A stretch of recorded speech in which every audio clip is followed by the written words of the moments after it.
الحمد لله نحمده ونستعينه ونستغفره ونؤمن به ونتوكل عليه ونعوذ بالله من شرور أنفسنا ومن سيئات أعمالنا من يهده الله فلا مضل له ومن يضلل فلا هادي له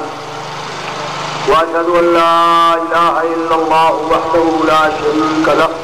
وأشهد أن محمدا عبده ورسوله أما بعد فإن خير الحديث كتاب الله وخير الهدي هدي محمد صلى الله عليه وسلم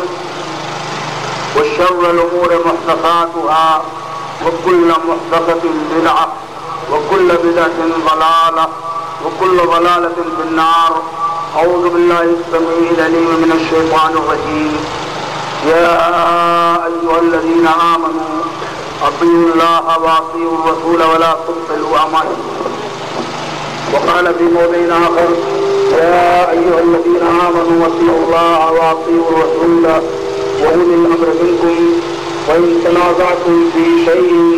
فردوه إلى الله والرسول إن كنتم تؤمنون بالله واليوم الآخر.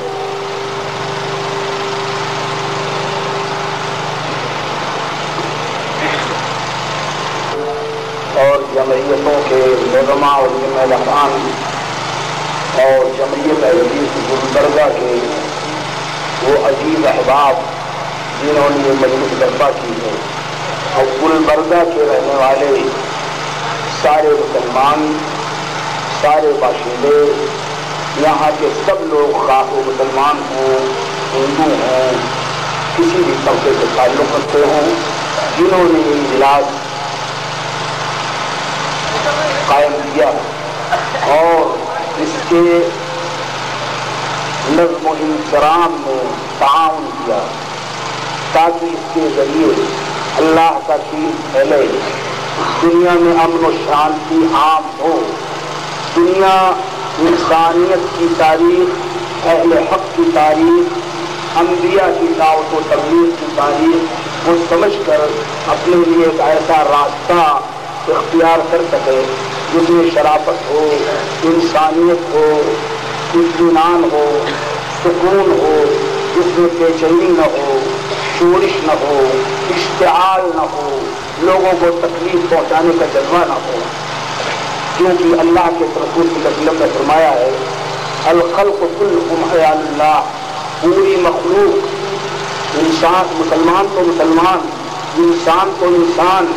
وہ تمام کائنات جس کو اللہ نے پیدا کیا ہے وہ سب کی سب اللہ کا کنبہ. دوسری جگہ فرمایا خیر الناس من ينفع الناس سب سے بہتر انسان وہ ہے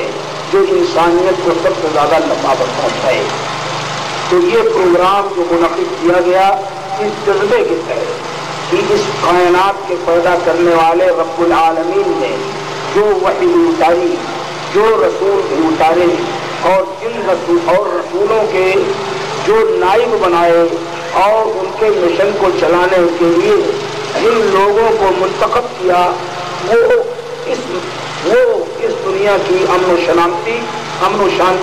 اور اس دنیا میں سلامتی فکر اس دنیا میں خیر اچھائی بہتری شرافت کے سب سے بڑے نمائندے. موضوع مجھے دیا گیا ہے میں اس سے ہٹ کر زیادہ بات نہیں کر پاؤں گا کیونکہ 10 بج چکے ہیں رات کا ایک حصہ گزر گیا اور ہمیں اجلاس ایسے وقت میں ختم کر دینا چاہیے کہ ہمارے لوگ سوئیں تو فجر کی نماز نہ غائب ہونے پائے. اس لیے کہ یہ بڑی بدقسمتی ہوگی کہ اس وقت رات پر اجلاس میں شریک ہوں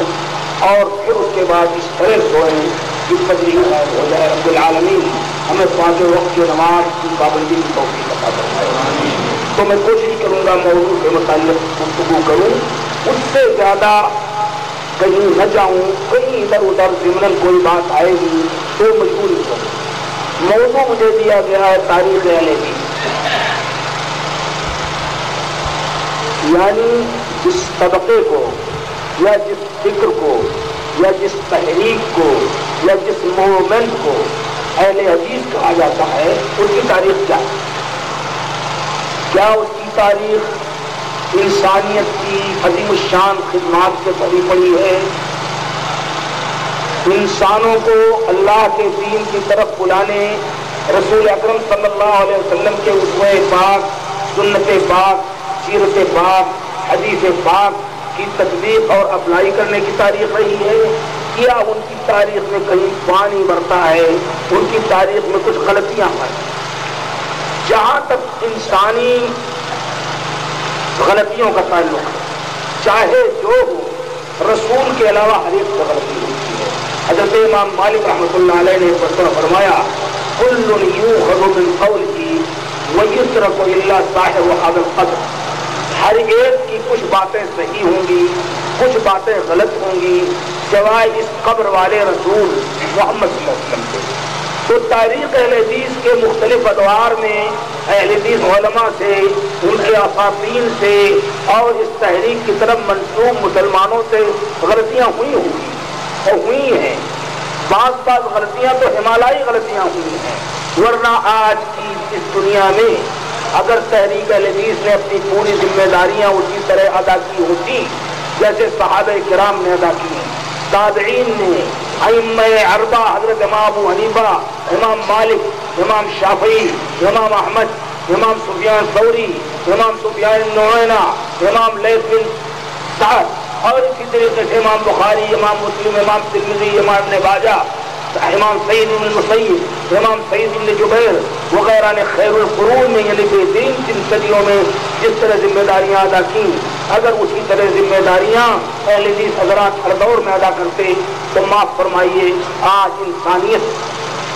شرک و بدعت اور بدکاری اور فحشکاری کے چوہڑ میں تیرتی ہوئی نظر نہ آتی۔ آج اس سرزمین سے اخلاقیات میں غیبت و چغلی، تہمت تراشی دور ہوتی، کمائی میں جوا، سود اور غیر اور حرام روزی کے جتنے ذرائع ہیں وہ بند ہوتے۔ عقائد میں آج جو مختلف درگاہیں اس انداز میں قائم کر دی گئی ہیں کہ ان میں دفن جو بزرگ تھے وہ چلے گئے، اگر وہ نیک ہیں تو رب العالمین ان کو اجر عطا فرمائے گا، اور اگر برے ہوں گے تو اللہ تبارک و تعالیٰ کے ہاں اپنے برائی کا سامنا کریں گے، لیکن ان کی وفات کے بعد ان کی قبریں پرستش گاہ نہ بنتی۔ اگر اہل حدیث حضرات یہ فریضہ انجام دیتے کہ اللہ کے رسول صلی اللہ علیہ وسلم نے فرمایا ہے لا تجعلوا قبری وطن، میری قبر کو بت نہ بنانا، لا تجعلوا قبری عیدا، میرے قبر پر تم عرس یا عید نہ منانا، اگر یہ اس بات کو پھیلاتے دنیا میں کہ اللہ کے رسول صلی اللہ علیہ وسلم نے فرمایا ہے لعن اللہ الیہود والنصارى اتخذوا قبور انبیائہم مساجد، یہ آخری لمحات میں مرض الموت میں اللہ کے رسول صلی اللہ علیہ وسلم اپنے چہرے انور سے چادر ہٹاتے جاتے تھے، پسینہ ہوا جا رہا تھا سکرات الموت سے، اور کہتے جاتے تھے کہ اللہ کی لعنت کو یہودیوں پر اور نصرانیوں پر جنہوں نے اپنے نبیوں کی قبروں کو مسجد بنا لیا ہے۔ اسی لیے اللہ کے رسول صلی اللہ علیہ وسلم نے قبرستان میں مسجد بنانے سے اور مسجد میں قبر بنانے سے اور قبر کی طرف رخ کر کے نماز پڑھنے سے روکا اللہ۔ تو اگر اہل حدیث حضرات نے اپنی پوری ذمہ داری، پوری ہمدردی، پورے سوچ اور پورے اخلاص کے ساتھ ادا کی ہوتی تو آج یہ بہت سی چیزیں جو عقائد میں، اعمال میں، اخلاق میں، عبادات میں پھیلی پڑی ہیں یہ بہت کم ہوتی، اگر ختم نہ ہو جاتی تو بہت کم ہو جاتی۔ پر ہم نے بھی اپنی ذمہ داریاں ادا نہیں کی، لیکن ذمہ داریاں ادا نہ کرنے کا ماتم کرنا پھر یہ کوئی کمال کی بات نہیں ہے۔ ایک سمجھدار آدمی وہ ہوتا ہے جو اپنے ماضی کی غلطیوں کو سوچ کر ان سے تائب ہوتا ہے، اپنے ماضی کی غلطیوں کو چھوڑ کر مستقبل کے لیے جو صحیح راہ ہے وہ اپناتا ہے۔ اسی لیے اللہ کے رسول صلی اللہ علیہ وسلم نے فرمایا ہے التائب من الذنب کمن لا ذنب لہ، جو شخص گناہ سے توبہ کر لے وہ ایسا ہو جاتا ہے جیسے اس نے گناہ کیا ہی نہیں۔ اسی طرح فرمایا اللہ کے رسول صلی اللہ علیہ وسلم نے توبہ اپنے پہلے کے تمام گناہوں کو،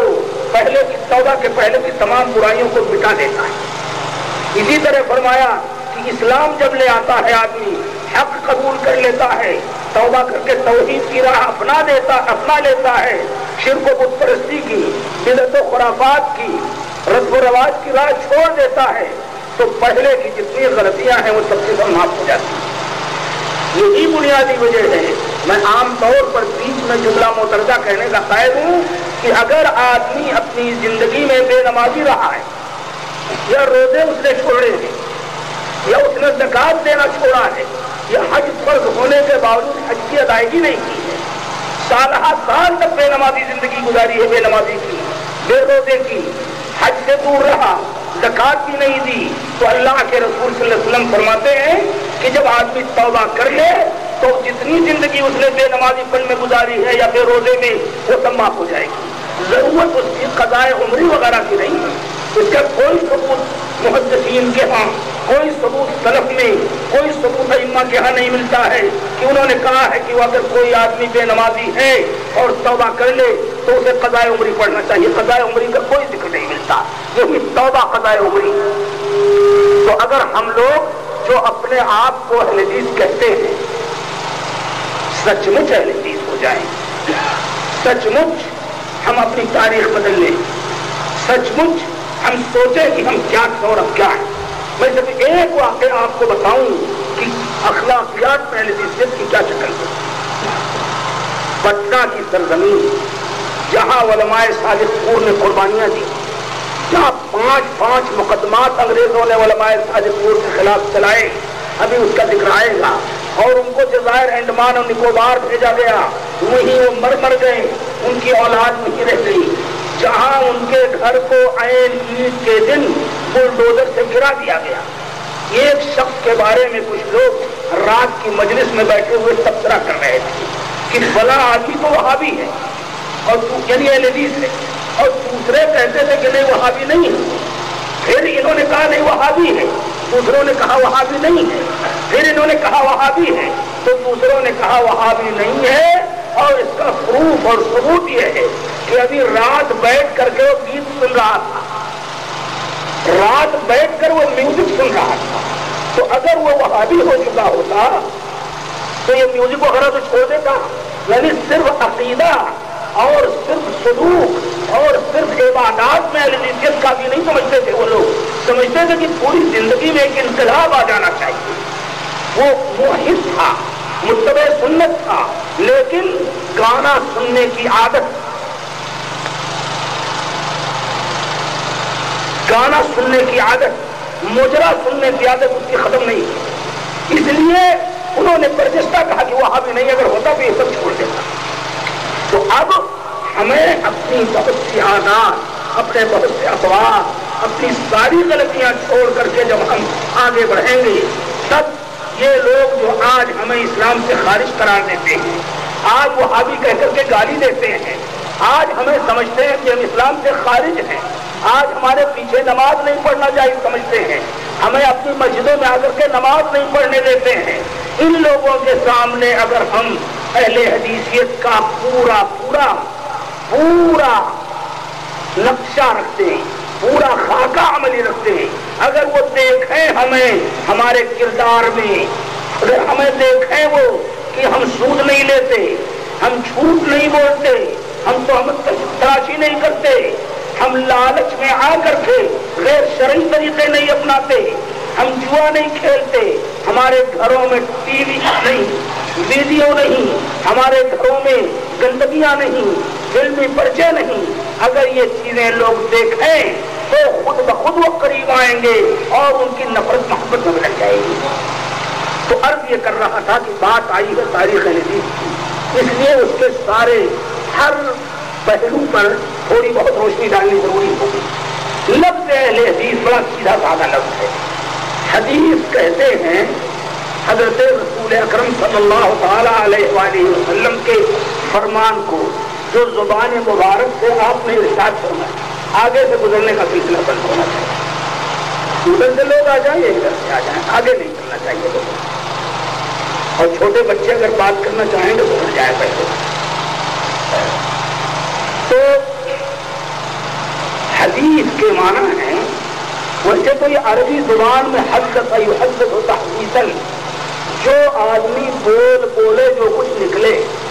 حدود سے ہے، اس کے معنی کوئی نئی چیز پیدا ہونے کو. تو جب زبان سے کوئی لفظ نکلتا ہے تو نیا معنی پیدا ہوتا ہے، نیا لفظ نکلتا ہے، اس لیے اس کو حدیث کہتے ہیں. اسی کے مقابل میں دوسرا لفظ ہے قدیم، پرانا،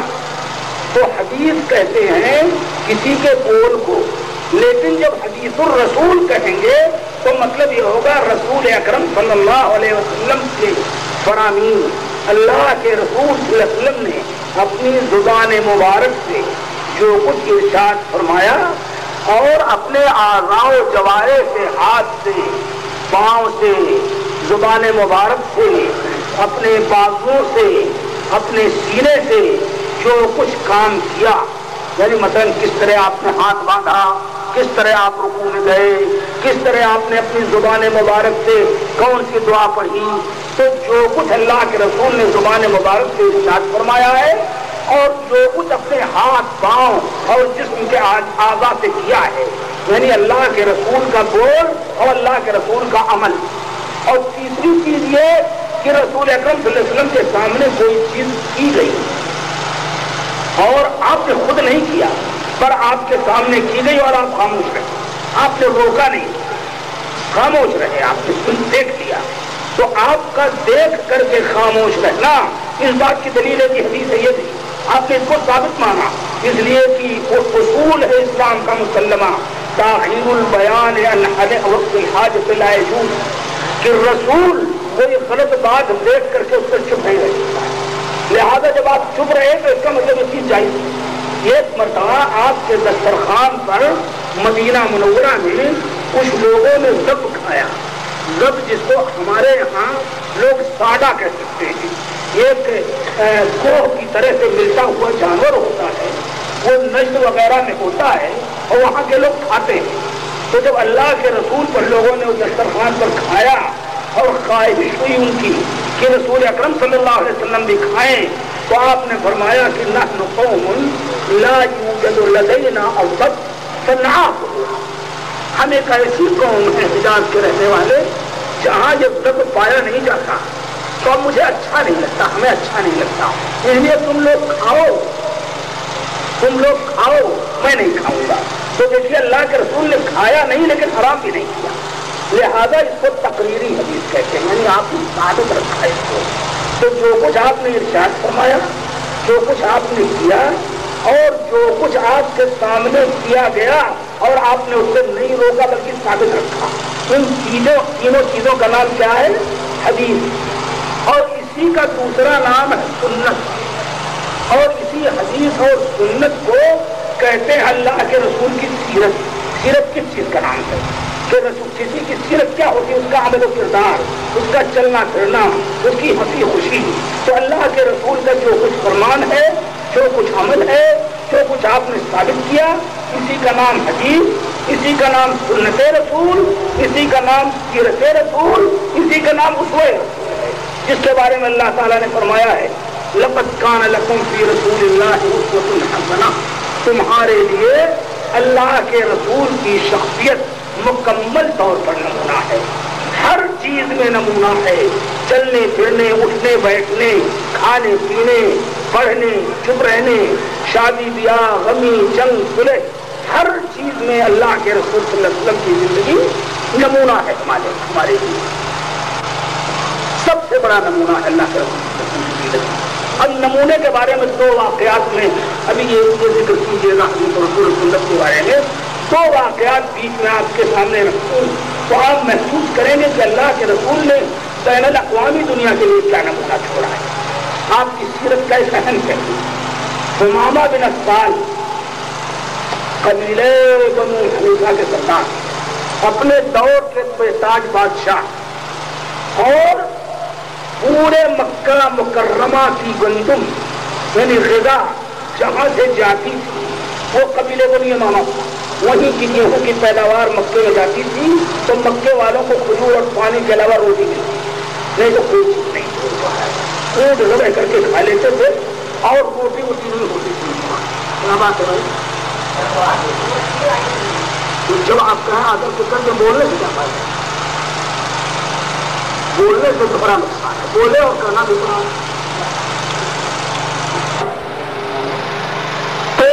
ثمامہ بن اسال جو قبیلے بنو حنیفہ کے سردار تھے، بے تاج بادشاہ، اور ان کے یہاں سے مکے والوں کی گندم آتی، وہی ان کے گزارے کا سامان تھا۔ ہوا یہ کہ ثمامہ بن اسال اسلام کے اتنے بڑے دشمن تھے کہ کوئی بھی شخص ان کا نام سن کے لڑک جاتا تھا کہ وہ اگر پائے تو نہ تو رسول اکرم صلی اللہ علیہ وسلم کی عزت چھوڑیں اور نہ کسی مسلمان کو چھوڑیں۔ جنگ کا زمانہ تھا اور لوگ ادھر ادھر دشمنوں کی تلاش میں تھے۔ اتفاق سے ثمامہ بن اسال پھڑ گئے، صحابہ کرام پکڑ کر کے گرفتار کر کے لے آئے، آ گئے چنگل میں۔ اب صحابہ کی خوشی کی کوئی انتہا نہیں۔ وہ آئے اور اللہ کے رسول صلی اللہ علیہ وسلم سے انہوں نے پوچھا کہ اللہ کے رسول، وہ سب سے بڑا دشمن ہے جو جانی دشمن تھا ہمارا، کفر کا سرغنہ آج آ گیا ہے، جی تو چاہتا ہوگا ان کا سکہ بوٹی کر ڈالے بول، لیکن رسول اکرم صلی اللہ علیہ وسلم رحمت للعالمین اپنے لیے کسی سے انتقام نہیں لیتے تھے۔ آپ رحمت تھے پوری انسانیت کے لیے، پوری کائنات کے لیے۔ آپ نے کبھی کسی کو گالی نہیں دی، کبھی کسی کو بددعا نہیں، کبھی نہیں بددعا دی کسی کو، کبھی نہیں دعا کی کہ اللہ تعالیٰ میری زبان سے کسی کے لیے بددعا نکل جائے تو اس کو دعا بنا دے، اس پر رحم کرنا۔ تو جب ثمامہ کو پکڑ کے لائے تو اللہ کے رسول صلی اللہ علیہ وسلم نے فرمایا کہ بھائی قیدی کے ساتھ کیا سلوک کیا جائے؟ ہمارے یہاں ہوتا تو صاحب کہیں ٹیررسٹ کے الزام میں اور کہیں کسی اور الزام میں اٹھا کر کے جیل میں سڑا دیا جاتا آدمی کو، اور اگر برا بھی نہ ہوتا تو وہاں جیل میں چور اچکوں کے ساتھ جا کر کے وہ اور بدماش ہو جاتا اور گنڈا ہو جاتا۔ جو صورت آپ دیکھ رہے ہیں جو کچھ ہو رہا ہے، یہ 2-3 ریاستوں میں تو جو چیزیں سامنے ہیں، جس طرح گنڈوں کا راج ہے آپ کو پتا ہے۔ تو اللہ کے رسول صلی اللہ علیہ وسلم نے فرمایا کہ کچھ نہیں، لے جاؤ ان کو مسجد نبوی کے کھمبے میں ذرا پاس کرو۔ اور مسجد نبوی کیا تھی؟ آپ لوگوں کی طرح پختہ مسجد تھوڑی، کھجور کے پتوں کی چھت، جب بارش ہوتی تھی تو پیشانی چپک جاتی تھی کیچڑ سے، اور کھجور کے تنے کا کھمبا، بس کھمبے میں باندھ دیا، رات میں جب چاہتے ثمامہ پٹ سے نکل جاتے۔ لیکن ثمامہ بھی مرد تھے، اپنے قبیلے کے سردار تھے، وہ اس طرح نہیں بھاگنا چاہتے تھے کہ دنیا ان کو گنڈا کہے یا دنیا ان کو بھگوڑا کہے۔ باندھ دیے گئے، رات گزری، حضرت رسول اکرم صلی اللہ علیہ وسلم صبح تشریف لائے، پوچھا ما شانک ثمامہ کیا حال ہے؟ ٹھیک ہوا، کیا قصہ ہے؟ ثمامہ نے کہا کہ اگر آپ قتل کرنا چاہیں تو مجھے قتل کر سکتے ہیں، میں خونیات کی اسلام کا سب سے بڑا دشمن ہے، اور اگر آپ میرے اوپر انعام کرنا چاہیں کہ مجھے چھوڑ دیں تو میں بہت شکر گزار انسان ہوں، اگر آپ مجھے انعام کر کے چھوڑ دیں گے تو میں اس کا پورا بدلہ زندگی بھر دیتا رہوں گا، نہ شکرہ نہیں۔ اور اگر آپ مجھ سے چاہتے ہیں کوئی زر فدیہ،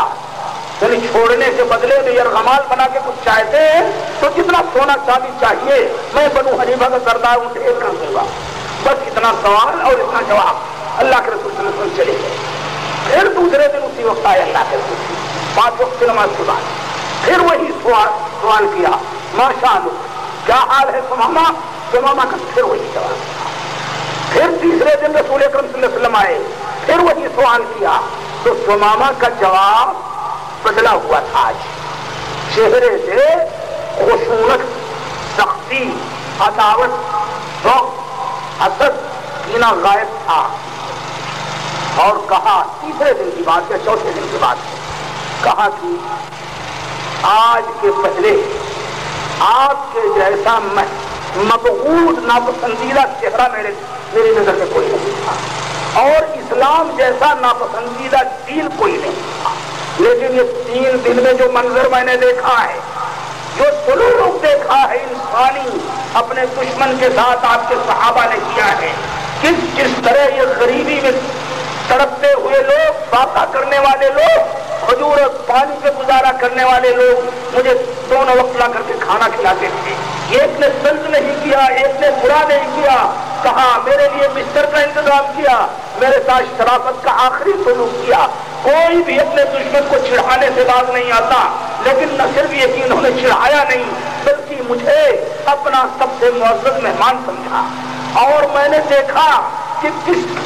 طرح یہ مسلمان آتے ہیں اور اذان کے بعد ایک امام کے پیچھے پیچھے کھڑے ہو کر اس کی ابتدا کرتے ہیں، اللہ کا گیت گاتے ہیں، اللہ سے بھیک مانگتے ہیں، صرف اللہ کے سامنے روتے ہیں، اللہ کے علاوہ کسی کے سامنے نہیں روتے۔ اس لیے آج کے دن سے، آج کے بعد آپ جیسا چہرہ میری نظر میں کوئی محبوب نہیں، اور آپ کے دین اسلام جیسا کوئی دین میری نظر میں محبوب نہیں۔ اب فرمائیے، میں چاہتا ہوں کہ آپ کی امت میں داخل ہو جاؤں۔ چنانچہ اللہ کے رسول صلی اللہ علیہ وسلم نے فرمایا، اور انہوں نے نہا دھو کر کے وضو کیا، وضو کر کے کلمہ پڑھا، اور کلمہ پڑھنے کے بعد اسلام میں داخل ہو گئے۔ تو مسلمان ہونے کے لیے بڑی پرشوق چیزیں تھی، وہ تھی خانہ کعبہ کا طواف، کہ جب میں نے شرک توبہ کر لیا ہے تو چلو خانہ کعبہ کا طواف کراؤں، گئے طواف کرنے۔ اب جب طواف کرنا شروع کیا تو اور لا الہ الا اللہ، اشہد ان لا الہ الا اللہ و اشہد ان محمد رسول اللہ پڑھنا شروع کیا تو مشرکین مکہ کا نعرہ ابل پڑا اٹھنے کا، اور انہوں نے پکڑ کے ثمامہ کو مارنا شروع کر دیا، تقریباً زخمی کر دیا۔ حضرت عباس ابھی تک مسلمان نہیں ہوئے تھے، دوڑے، انہوں نے کہا ارے بیوقوف ہو مکہ کے باشندوں، وہ جانتے ہو کون ہے؟ ثمامہ ہے، بنو حنیفہ کا سردار، جہاں سے تمہارے لیے گیہوں آتا ہے، اگر اس نے بند کر دیا تو ساری شیخی کرکری ہو جائے گی، مر جاؤ گے، سڑک سے مر جاؤ گے، کہیں سے ایک دانہ گیہوں نہیں پاؤ گے۔ چنانچہ وہ چپ گئے، لیکن جب دوسرے طواف سے پھر انہوں نے اشہد ان لا الہ الا اللہ اشہد ان محمد رسول اللہ کہا تو کفر کا جذبہ ظلم ان میں پھر غالب آیا، مکے والوں نے پھر مارنا شروع کیا، اور پھر مارنا شروع کیا، کسی صورت سے سات طواف پورا کر کے انہوں نے رکعت پڑھی اور لوٹے۔ جب مدینہ منورہ پہنچے تو کہا انہوں نے اللہ کے رسول سے کہ اللہ کے رسول صلی اللہ علیہ وسلم، اللہ تعالی ہمیں آپ کی امت کا صحیح فرد بنائے اور آپ کی شفاعت کی نصیب فرمائے اور آپ کے مقام محمود کو اوپر بھیجے آپ کو۔ تو انہوں نے کہا کہ اللہ کے رسول، مکے والوں کی شرارت ابھی تک مٹی نہیں، وہ آخری انتہا پر ہے، ہمارے یہاں سے بنو حنیفہ سے نجد سے گیہوں آتا ہے، آپ اجازت دے دیجیے ہم گیہوں بند کر دیں، ساری شیخی کرکری ہو جائے گی۔ اللہ کے رسول نے فرمایا ہے ثمامہ یہ کیا کہہ رہے ہو؟ پانی، ہوا، غذا، یہ تینوں چیزیں اللہ کی دین ہے، جو ہندو مسلمان، مشرک غیر مشرک، مسلمان غیر مسلمان، جانور، یہاں تک کیڑے پکوڑے، یہاں تک کہ سانپ اور رسے ہے، سب کا حق ہے۔ اس کو کیسے روکو گے؟ اللہ تعالیٰ نے سب کی روزی مقرر کر رکھی ہے۔ کوئی بھی زمین پر ما من دابۃ علی الارض الا علی اللہ رزقها یعنی مستقرها و مستودعها، زمین پہ جو بھی چلنے والا ہے اللہ تعالیٰ نے اس کی روزی رکھی، وہ جانتا ہے وہ کہاں، تو تم روزی کیسے بند کرو؟ یہ ہے حضرت رسول اکرم صلی اللہ علیہ وسلم کا اسوہ اپنے سب سے بڑے دشمن کے ساتھ، اور وہ ہے رسول اکرم صلی اللہ علیہ وسلم کا اسوہ کہ آپ نے فرمایا اللہ کی قسم وہ شخص مومن نہیں ہو سکتا، اللہ کی قسم وہ شخص مومن نہیں ہو سکتا، اللہ کی قسم وہ شخص مومن نہیں ہو سکتا۔ صحابہ کرام نے پوچھا کون اللہ کے رسول؟ آپ نے فرمایا کہ جو شخص آسودہ ہو کر سوئے اور اس کے پڑوسی بھوکے ہوں، یا جس شخص کے عذاب سے، جس شخص کے شر سے، جس شخص کی گندگی سے اس کے پڑوسی محفوظ نہ رہیں۔ اور پڑوسی کے لیے مسلمان ہونے کی شرط نہیں ہے، پڑوسی کوئی بھی ہو، برہمن ہو، ہریجن ہو، شودر ہو، یا کوئی RSS کا ممبر ہو، یا کوئی شیو سینکی ہو، جو بھی پڑوسی ہو آپ کا، جائز نہیں ہے کہ آپ بھوکے کھا کر بھوکے سو جائیں اور اس پڑوسی کی خبر نہ لیں اور وہ بھوکا مر جائے۔ یہ ہے حضرت رسول اکرم صلی اللہ علیہ وسلم کا اسوہ۔ تو اہل حدیث کی یہ ذمہ داری ہے کہ وہ حضرت رسول اکرم صلی اللہ علیہ وسلم کی جتنی حدیثیں ہیں، جو کچھ آپ نے فرمایا، جو کچھ آپ نے کیا، جس چیز کو آپ نے برقرار رکھا، ان سب کو پورے طور پر سمجھے اور اس کو اپنی زندگی میں اپلائی کرے۔ اہل حدیث کے معنی حدیث رسول والا۔ اب آپ ایک سوال کریں گے اور بہت آسان بھی ہے، بہت مشکل بھی ہے۔ آپ کہیں گے کون ہے مسلمانوں میں جو حدیث رسول والا نہیں ہے؟ ہاں، انصاف کا تقاضا یہ ہے کہ کوئی بھی ہو، یہاں تک کہ وہ قادیانی جو اسلام سے خارج ہیں، وہ بھی کہتے ہیں ہم حدیث پر عمل کرتے ہیں۔ آپ جانتے ہیں کہ دیندار کے نام سے جو خرافاتی انجمن پیدا ہوئی ہے، جس کو موقع ملا ہے ہمارے موجودہ دور کے ہوم منسٹر کو, دوسرے لوگوں کو کہ نام لے کر کے دیندار انجمن کو مسلمانوں کی طرف منسوخ کریں. حالانکہ یہ دیندار انجمن اور اس کے ماننے والے, اس کے بانی, اس کے چلانے والے اسلام سے اتنے ہی دور ہیں, اتنے ہی دور ہیں جتنا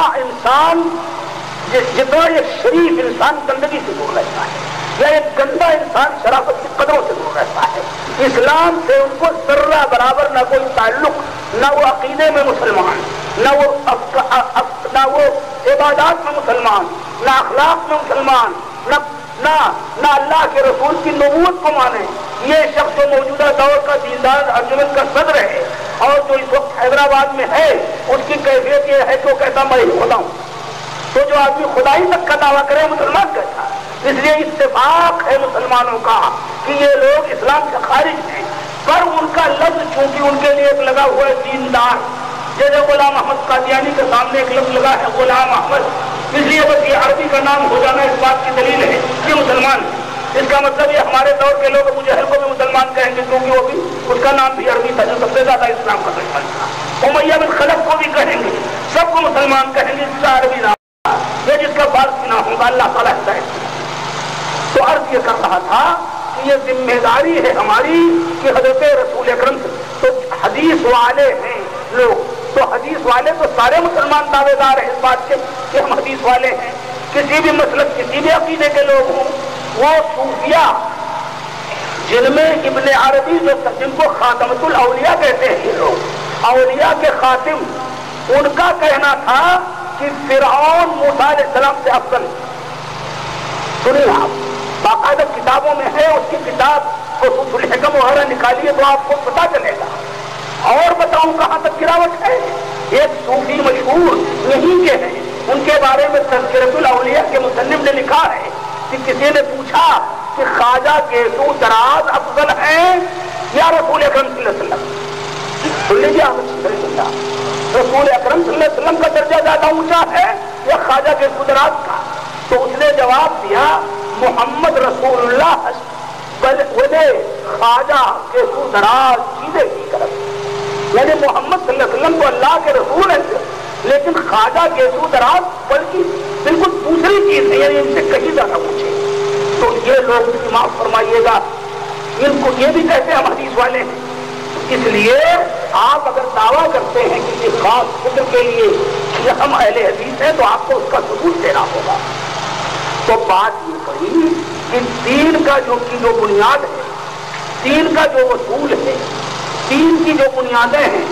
ان کو سمجھیے آپ, اور ان سے اندازہ ہوگا کون لوگ ہیں جن کو اہل حدیث کہا جا سکتا ہے, اور کون لوگ ہیں جو اپنے آپ کو اہل سنت کہہ سکتے ہیں, اور کون لوگ ہیں جو اپنے آپ کو سلفی کہہ سکتے ہیں. قرآن پاک کی ایک آیت میں نے پڑھی ابھی آپ کے سامنے,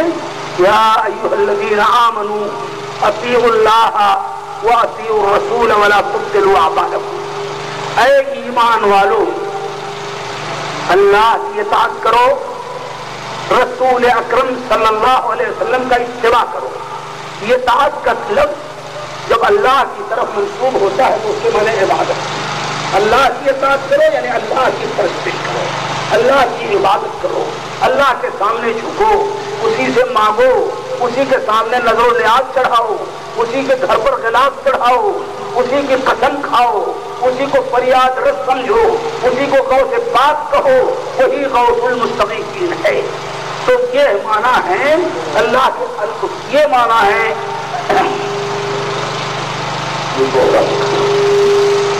ہاں. تو اب اللہ کے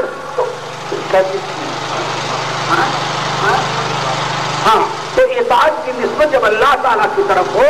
تو اس کے معنی عبادت, اور وہ تمام چیزیں جو پرستش میں داخل ہیں, قسم کھانی, فریاد طلب کرنا, نظر و نیاز چڑھانا, سجدہ کرنا, رکوع کرنا, اس کا کلام پڑھنا, اس سے کچھ مانگنا, یہ سب عبادت میں.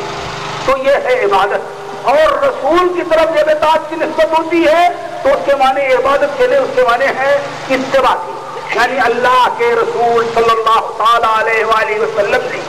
جس طرح زندگی گزاری, جس طرح آپ نے نمازیں ادا کی, جس طرح روزے رکھے, جس طرح شادی کی, جس طرح بیویوں سے تعلق رکھا، جس طرح بچوں کی تربیت فرمائی، جس طرح اپنے ساتھیوں کی تربیت فرمائی، جس طرح کا سلوک غیر مسلموں کے ساتھ کیا، جس طرح کا سلوک اپنے پڑوسیوں کے ساتھ کیا، جس طرح کا سلوک غریبوں اور محتاجوں کے ساتھ کیا، جس طرح کی رحمت للعالمین پوری کائنات کے لیے تھی، اسی طرح کے ہم اللہ کے رسول کی طرح عمل کرنے کی کوشش کریں، آپ کے پیچھے پیچھے آپ کے طریقے پر چلنے کی کوشش کریں۔ تو فرمایا گیا یا ایھا الذین آمنوا اطیعوا اللہ واطیعوا الرسول واولی الامر منکم، اطیعوا اللہ واطیعوا الرسول ولا تبطلوا اعمالکم، یعنی لوگوں تمہیں اپنی زندگی کی ہر نقل، ہر حرکت، ہر کام، ہر اشارے، ہر فیصلے میں اللہ کی عبادت کی نیت کرنی چاہیے، اور اللہ کی عبادت رسول اکرم صلی اللہ علیہ وسلم کی سنت، آپ کے اسوہ، آپ کی حدیث اور آپ کی سیرت کی اتباع کرتے ہوئے۔ یہی وجہ ہے کہ عمل صالح کے لیے دو بنیادی شرطیں ہیں۔ کوئی عمل صالح نیک اسی وقت ہو سکتا ہے جب اس میں دو چیزیں پائی جاتی ہیں، ایک تو یہ کہ وہ صرف اللہ کے لیے ہو، نہ تو کسی کو دکھانے کے لیے ہو، نہ کریڈٹ لینے کے لیے ہو، نہ کوئی دنیا کی نعمت حاصل کرنے کے لیے ہو، صرف اللہ کے لیے ہو۔ لیکن یہی اتنا کافی نہیں، بلکہ وہ اللہ کے رسول کے طریقے کے مطابق بھی ہو۔ کتنا خلوص کے ساتھ آپ نماز پڑھیں مگر سنت کے مطابق نہیں ہے اگر تو نماز نہیں ہوگی، کیونکہ اللہ کے رسول نے فرمایا صلوا کما رأیتمونی اصلی، تم اسی طرح نماز پڑھو جس طرح وہ مجھے نماز پڑھتا ہوا دیکھتے ہو، اور فرمایا خذوا عنی مناسککم، تم مجھ سے حج اور قربانی کے احکام لو، اور اسی طرح اللہ کے رسول نے اور موقع پر روزے کا اسوہ، شادی کا اور سب کچھ بتا کر کے فرمایا کہ یہ میری سنت ہے، ومن رغب عن سنتی فلیس منی، جس نے میری سنت سے بے نیازی اختیار کی، چھوڑ دیا، وہ مسلمان نہیں۔ تو یا ایھا الذین آمنوا اطیعوا اللہ واطیعوا الرسول واولی الامر ولا تبطلوا اعمالکم، اے ایمان والو اللہ کی عبادت کرو اور رسول کی اتباع کرو، ولا تبطلوا اعمالکم، اور اپنا کردار، اپنا عمل، اپنی زندگی کا کے کارنامے برباد نہ کرو۔ یعنی اگر ان میں نیت کوئی اور ہو گئی، اللہ کی عبادت کی نیت نہیں، رسول کے اطاعت اور رسول کے اتباع کی نیت نہیں، تو سب برباد ہو جائے گا، کوئی قدر اس کی نہیں رہ جائے گی، کوئی وزن نہیں رہ جائے گا۔ شاہ عبد القادر محدث دہلوی رحمۃ اللہ علیہ نے تفسیر موجب القرآن میں قرآن پاک کی مشہور آیت قل هل ننبئكم بالاخسرین اعمالا الذین ضل سعیهم فی الحیاۃ الدنیا وهم یحسبون انهم یحسنون صنعا کی تفسیر کہتے ہوئے لکھا ہے کہ اللہ تعالیٰ فرماتا ہے کہہ دیجئے کیا میں ان لوگوں کی خبر دوں جو عمل کے باوجود، کرنے کے باوجود گھاٹے میں ہیں، سب کچھ کرتے ہیں لیکن اس کا کوئی فائدہ نہیں ہوتا، اور ان کا سارا عمل و کردار اسی دنیا میں برباد ہوتا جا رہا ہے، اور وہ سمجھتے ہیں کہ ہم بہت زیادہ عمل کر رہے ہیں۔ شاہ عبد القادر کو آپ جانتے ہیں، شاہ ولی اللہ کے بیٹے، مشہور حنفی مسلک کے عالم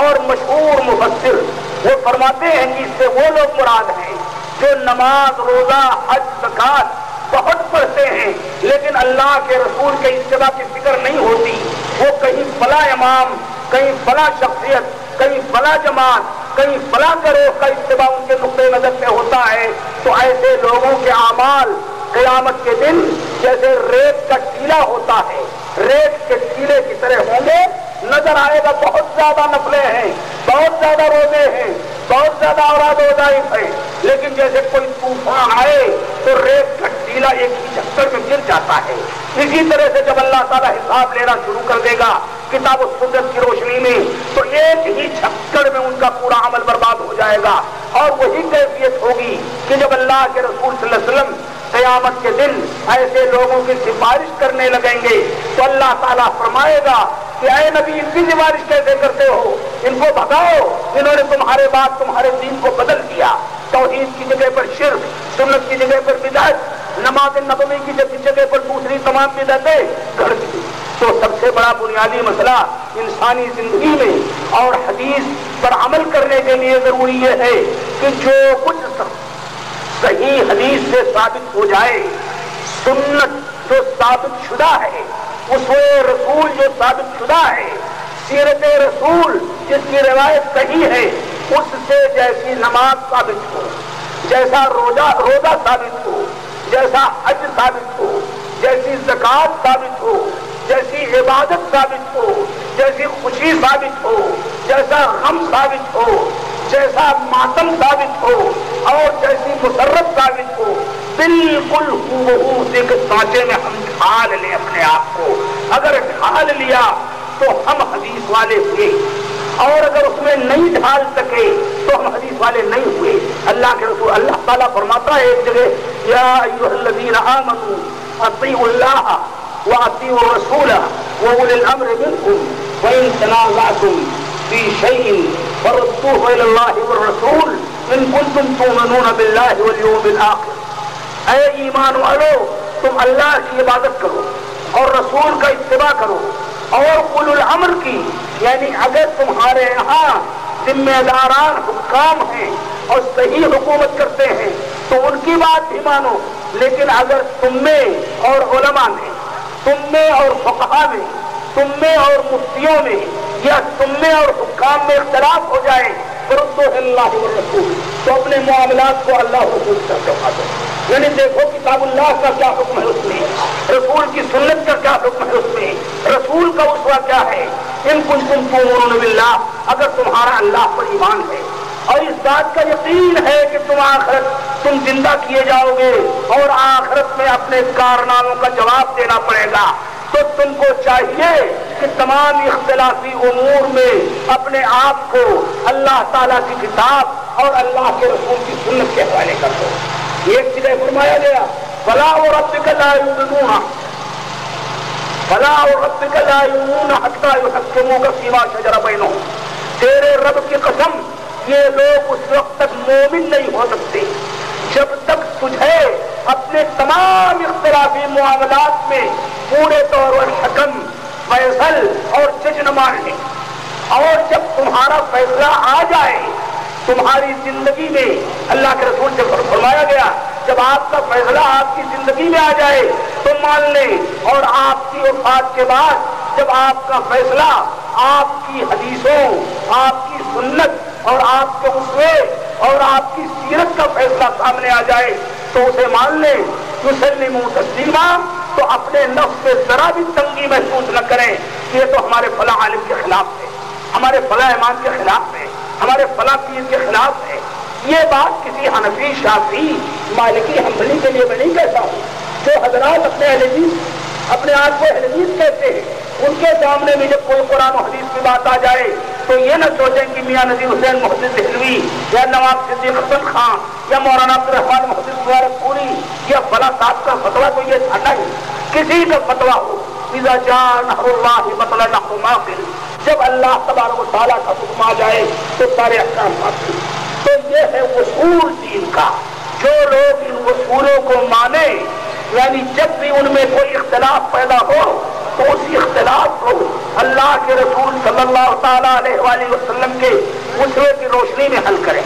جہاں اللہ تعالیٰ نے فرمایا ہے وما آتاکم الرسول فخذوہ وما نہاکم عنہ فانتہوا، جو کچھ رسول تم کو دے دے اس کو لے لو اور جس چیز سے روک دیں اسے باز آ جاؤ. جس چیز سے روک دی آپ نے اس سے باز آ جاؤ، وہ لینے کی ضرورت نہیں. خوشی اگر اللہ کے رسول نے اپنی زندگی میں صرف دو منائی ہے، ایک عید الفطر اور ایک عید الاضحیٰ، تو ہمیں حق نہیں ہے کہ عید الفطر اور عید الاضحیٰ کے علاوہ کوئی تیسری عید بھی بنائے، چاہے وہ میلاد النبی کے نام سے ہو، چاہے 15 شعبان کی رات جس کو شب برات کہتے ہیں اس کے نام سے ہو، چاہے قدر کی راتوں میں چراغاں کر کے ہو. نہیں، خوشی اللہ کے رسول صلی اللہ علیہ وسلم نے مدینہ پہنچنے کے بعد فرمایا کہ یہود و نصارہ کی عیدیں تم نہ مناؤ. یہود و نصارہ کی جو دو عیدیں ہیں، نیروز اور مہرجان، ہمارا کلچر، ہماری تہذیب، ہمارا مذہب گرا ہے، لہذا ان کی عیدیں ہم نہیں منائیں گے کیونکہ مشرکانہ ہیں. اللہ تعالیٰ نے ان دونوں عیدوں کے بدلے میں تمہیں تو دوسری عیدیں دے دی ہیں، ایک عید الفطر، ایک عید الاضحیٰ. اگر کوئی اور عید ہوتی تو اللہ کے رسول ضرور مناتے. اگر کہیں کسی کی ولادت کا دن عید کے طور پر ہوتا کرسمس کی طرح یا جنم اشٹمی کی طرح تو اللہ کے رسول سب سے پہلے حضرت ابراہیم کی ولادت کا دن منا دیتے. حضرت رسول اکرم صلی اللہ علیہ وسلم حضرت موسیٰ علیہ السلام، حضرت عیسیٰ علیہ السلام، حضرت یوسف علیہ السلام کی ولادت کا دن مناتے، لیکن ان انبیاء میں سے کسی کی تاریخ پیدائش صحیح سند سے ثابت ہی نہیں۔ اور اسی طرح اللہ کے رسول کی وفات کے بعد ابو بکر آپ کی ولادت کا دن مناتے، عمر مناتے، عثمان مناتے، علی مناتے، خلافت بنو امیہ کے خلفاء مناتے، لیکن کسی نے عید میلاد النبی نہیں منائی۔ تیسری عید وہ بدعت سمجھتے تھے، غلط سمجھتے تھے۔ تو اہل حدیث نام ہے اس بات کا کہ اللہ کے رسول کے مقرر کردہ فریم ورک میں جو 23 سالہ دور نبوت میں محدود ہے، جس میں سے 13 سال مکی زندگی اور 10 سال مدنی زندگی، اس 23 سال میں اللہ کے رسول صلی اللہ علیہ وسلم نے جس طرح زندگی گزاری، جس طرح عبادت کی، جس طرح معاملہ کیا، جس طرح سیاست کی، جس طرح غم منایا، جس طرح خوشی منائی، جس طرح مسرتوں میں جھومے، جو کیا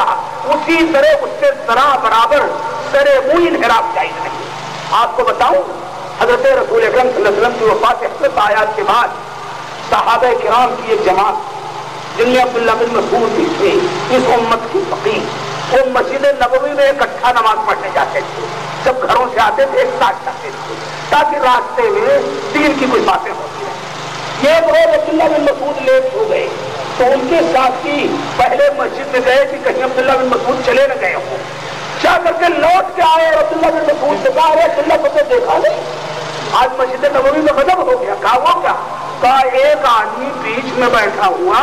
لا الہ الا اللہ محمد رسول اللہ اور سبحان اللہ کی تلقین کر رہا ہے، اور چاروں طرف کچھ لوگ بیٹھے ہیں جو کچھ وہ پڑھاتا ہے اس کو پڑھتے ہیں۔ تو عبداللہ بن مسعود آگے ہوئے مسجد نبوی میں گئے، انہوں نے کہا ارے اللہ کے بندو، ابھی اللہ کے رسول کے قبر مبارک کی مٹی بھی نہیں سوکھی ہے اور تم نے آج ہی سے یقین میں نئی چیز نکال لی، کیا کر رہے ہو؟ کہا ہم ذکر کر رہے ہیں، ہم اوراد و وظائف پڑھ رہے ہیں۔ اور کیا کر رہے ہیں؟ تو انہوں نے پوچھا کیا اللہ کے رسول نے اس طرح کبھی اوراد و وظائف پڑھے جیسے تم پڑھ رہے ہو؟ اگر نہیں پڑھے ہیں تو تمہیں کیا حق ہے پڑھنے کا اس طرح سے؟ یعنی کوئی چیز جو اللہ کے رسول نے نہ کی ہو وہ ناقابل برداشت۔ ابھی ہمارے ایک شاعر نے ایک نظم ہے اور نظم میں ہر شعر کا قافیہ کم کر دیا انہوں نے، الا اللہ کوئی کلمہ نہیں، لا الہ الا اللہ کلمہ ہے، الا اللہ صحیح۔ یہ تو الا اللہ ان گمراہ صوفیہ کی ضربیں ہیں جو لا الہ الا اللہ کو ختم کر کے جب الا اللہ پر ضرب مارتے ہیں اور کہتے ہیں ہمیں وہ آ گیا اور بے ہوش ہو کر پتہ نہیں کیا کیا پکتے ہیں الا اللہ کی ضربت۔ تو اسلام میں جس چیز کی جتنی گنجائش ہے اس سے زیادہ کرنا جائز نہیں، چاہے خوشی ہو چاہے غم۔ غم کا معاملہ ہے، حضرت رسول اکرم صلی اللہ علیہ وسلم کے وہاں غم میں صرف اتنا ثابت ہے کہ جب کوئی مر جائے تو آپ اس کی آنکھ کو مرنے کے پہلے جب آنکھنی کی کیفیت ہو تو لا الہ الا اللہ کی تلقین کریں، لا الہ الا اللہ، تاکہ اس کی زبان پر آخری کلمہ لا الہ الا اللہ کا لکھ دیں۔ اور جب وفات ہو جائے تو آنکھ ڈھانپ دیں، ہاتھ پاؤں سیدھا کر دیں، اس کے بعد جلد از جلد وضو کرا کے جلد از جلد نہلا کر اور کفن پہنا کر جلد دفن کر دیں، جلدی لے جائیں، دوڑ کر نہیں لیکن تیزی سے۔ اللہ کے رسول صلی اللہ علیہ وسلم نے فرمایا کہ مردے کو، جنازے کو تم جلدی لے جا کر دفن کرو، اگر نیک ہے تو اپنے کندھے سے اتار دو، اپنے کندھے سے لے جا کر کے قبر میں داخل کر دو تاکہ جنت کی نعمتیں اس کے لیے پہنچ جائیں، اس دنیا کے عذاب سے نجات پائے۔ اور اگر برا ہے تو اس کو کندھے سے اتار ایسی پوری لاش لٹکانے کا کیا فائدہ ہے؟ مگر لے جا کر کے قبر میں دفن کر دو، اور دفن کرنے کے بعد اللہ کے رسول نے فرمایا کھڑے ہو کر تھوڑی دیر تک اس مردے کے لیے دعا کرو کہ اللہ تعالیٰ قبر میں جو حساب کتاب ہوگا اس میں اس کو ثابت قدم رکھ۔ نکیرین جو سوال کریں گے من رب، تمہارا رب کون ہے؟ ماں دین، تمہارا دین کیا ہے؟ ماں تقول فی ھذا الرجل، محمد عربی صلی اللہ علیہ وسلم کے بارے میں تمہارا کیا عقیدہ ہے؟ ان سوالوں کے جواب میں ثابت قدمی کی دعا کرو اس کے لیے۔ اس کے بعد جب اللہ کے رسول صلی اللہ علیہ وسلم دفن کر کے چلے آئے تو نہ تو کہیں قرآن خوانی کا ذکر ملتا ہے پورے دور نبوت میں، دور صحابہ میں، دور تابعین میں، دور اتباع تابعین میں، اور نہ کہیں تیجا کا، نہ کہیں چہلم کا، نہ کہیں بھنڈارے کا، تو میت کے لیے صرف یہی جائز ہے کہ آپ میت کو جب دفن کر دیں، نماز جنازہ پڑھ کے دفن کریں، دفن کے بعد اس کے لیے ثابت قدمی کی دعا کریں، اس کے بعد بغیر کسی تاریخ کی تعین کے جب بھی دعا کریں تو اپنے مردوں کے لیے، خاص طور پر والدین کے لیے، اپنے بچوں کے لیے، اقربا کے لیے، اپنے دوستوں کے لیے خصوصی اور عام مسلمانوں کے لیے مغفرت کی عمومی دعا کریں۔ اور جب آپ کا قبر پر گزر ہو تو نہ تو وہاں سورہ یاسین کی ضرورت ہے، نہ سورہ قل یا ایھا الکافرون کی ضرورت ہے، نہ قل ھو اللہ احد کی ضرورت ہے، نہ قل اعوذ برب الفلق کی ضرورت ہے، نہ قل اعوذ برب الناس کی ضرورت ہے، کیونکہ اگر یہ چیزیں قبر میں اللہ کے رسول نے پڑھی ہوتی قبرستان پر تو ثواب کا کام ہوتی، چونکہ آپ نے نہیں پڑھا ہے اسے ہمیں پڑھنے کی کوئی ضرورت نہیں۔ 23 سالہ دور نبوت میں اور آپ کے ساتھ صحابہ کرام نے صرف یہ دعا پڑھی، السلام علیکم اہل القبور، سلامتی ہو تم پر آئے قبر والے مسلمانوں، تم ہم سے پہلے چلے گئے، ہم تمہارے بعد جائیں گے، اللہ تعالیٰ ہمارے مردوں کو بخش دے اور ہمیں توفیق عطا کرے، اس کے علاوہ کوئی چیز نہیں۔ تو عرض یہ کر رہا تھا کہ رسول اکرم صلی اللہ علیہ وسلم کے 23 سالہ دور نبوت میں آپ کا قول مبارک، آپ کا عمل مبارک اور آپ کا جو بھی طریقہ خوشی، غم، شادی، بیاہ، اٹھنے بیٹھنے، کھانے پینے، چلنے پھرنے، صلح و لڑائی، جھگڑا فساد جب بھی کوئی ہوا تو اس میں آپ کو نمٹانے کا کیا طریقہ تھا آپ کا، وہی اپنانے، جو لوگ اپنائیں ان کو اہل حدیث کہا جائے گا یا اہل السنت والجماعہ کہا جائے گا، نام بھی ان کے مختلف ہیں۔ آپ نے لفظ اہل حدیث کے ساتھ مجھے بات کیا، میں آپ کو بتاؤں مصر میں ان کو کہتے ہیں انصار السنت المحمدیہ، یعنی سنت محمدیہ کے مددگار۔ اسی طرح سے ممباسا میں، کینیا میں، نائجیریا میں اور افریقہ کے ممالک میں ان کو انصار السنت المحمدیہ کہتے ہیں۔ سعودی عرب میں اور شام میں ان کو سلفی کہتے ہیں، یعنی وہ لوگ جو اللہ کے رسول کے اس فرمان خیر القرون قرنی ثم الذین یلونہم ثم الذین یلونہم، بہترین زمانہ میرا زمانہ ہے، اس کے بعد ان لوگوں کا جو میرے بعد آئیں گے یعنی صحابہ کرام، ان کے بعد ان لوگوں کا جو ان کے بعد آئیں گے یعنی تابعین، ان لوگوں کا زمانہ جو ہے وہی بہترین زمانہ ہے۔ تو ان لوگوں کے طور طریقے کو جو لوگ اپنائیں ان کو ان لوگوں نے سلفی کہا۔ اور شروع کے دور میں جب تحقیق حدیث پنپی تو اس علاقے میں آپ کے حیدرآباد وغیرہ علاقے میں مشہور تھا کہ وہابی وہ ہے جو سگریٹ نہ پیے، جو سینھی نہ پیے، جو بیڑی نہ پیے، اور جو بارات کا گاجا باجا چوڑا گھوڑے کا پر عامل نہ ہو۔ تو ہر جگہ الگ الگ تعبیرات، عبارات واحد، چاہے آپ ان کو اہل حدیث کہیں، چاہے انصار السنت المحمدیہ کہیں، چاہے سلفی کہیں، چاہے محمدی کہیں، اور چاہے بدقسمتی سے مسلمانوں میں جو تنفیذات کی کیفیت ہے ان کی وجہ سے وہ عادی کہہ لیں، اس لیے کہ ان کا نتابع احمد المتوحدہ فانا المقر باننی وہابی۔ اگر احمد صلی اللہ علیہ وسلم یعنی رسول اکرم صلی اللہ علیہ وسلم کے ماننے والے وہابی ہیں تو ہمیں خوشی ہے کہ ہمیں وہابی کہا جائے، جو کچھ بھی کہا جائے فرق نہیں۔ لیکن میں جس طرح کسی مسلمان کو بریلوی کہنے کا قائل نہیں، کسی کو دیوبندی کہنے کا میں قائل نہیں، میرا نقطۂ نظر ہے بات کا کہ وہ حضرات جو علماء بریلی سے عقیدت رکھتے ہیں، وہ حضرات جو علماء بدایوں سے عقیدت رکھتے ہیں، وہ حضرات جو علماء دیوبند سے عقیدت رکھتے ہیں، وہ حضرات جو علماء سہارنپور سے عقیدت رکھتے ہیں، وہ حضرات جو علماء ندوہ سے عقیدت رکھتے ہیں، ہمیں کیا ضرورت ہے اس لقب سے ان کو پکاریں جو لقب ان کو پسند نہ ہو۔ اسی طرح سے ہم اس کی اجازت کسی کو نہیں دیں گے کہ ہمیں وہ وہابی کہیں، اس لیے کہ ہم اپنے آپ کو اہل السنت والجماعہ یا اہل الحدیث یا سلفی کہتے ہیں۔ اور معاف فرمائیے، ایک لفظ جو بازار میں چل رہا ہے جو بڑا خطرناک ہے وہ ہے غیر مقلد۔ غیر مقلد،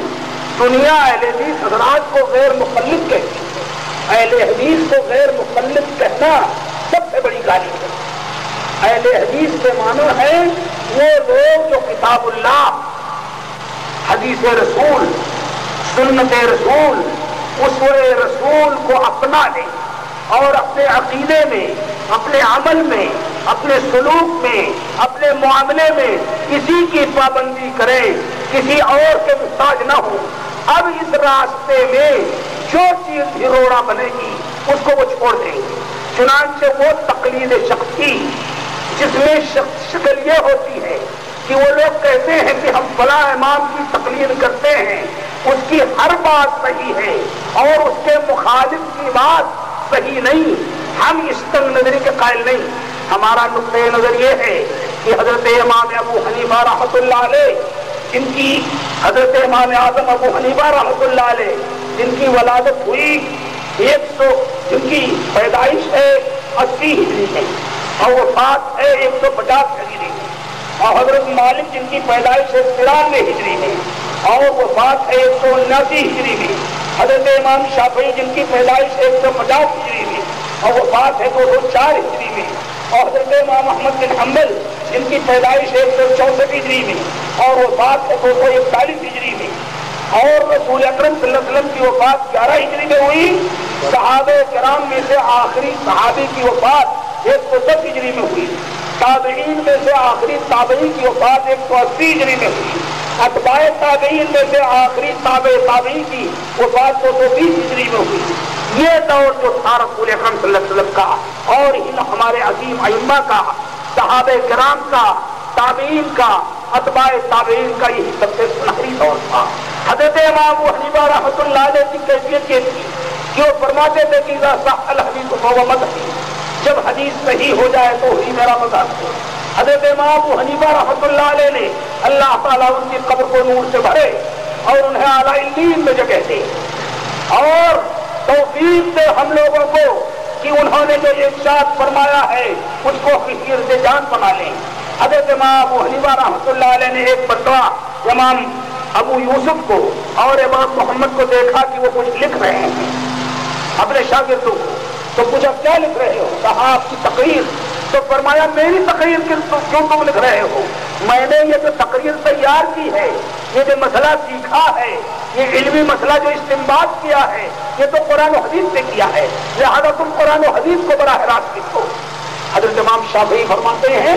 کہ جب کوئی حدیث صحیح ہو جائے تو وہی میرا مذہب ہے، اور اگر میرے مذہب کے خلاف کوئی حدیث مل جائے تو میری بات کو دیوار پر سے مارو۔ اور حضرت امام مالک فرماتے ہیں کل یؤخذ من قولہ ویترک الا صاحب ھذا القبر، ہر ایک کی کوئی بات لی جائے گی